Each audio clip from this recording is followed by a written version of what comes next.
it's Heather from firststepreading.com. I'm going to show you how to play a sorting game.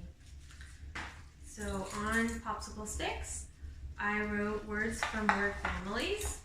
A word family is a group of words with the same ending, like cat, mat, pat, sat. And this would be like pan, ham, jam. And this one doesn't have one because it's other. So they're going to sort it between am words with the ending am, at words, or other, which are our sight words. So you would just have them have a pile of words, sat, like that, and this one's a, so it would go there, and this one's Pam, and they just sort it.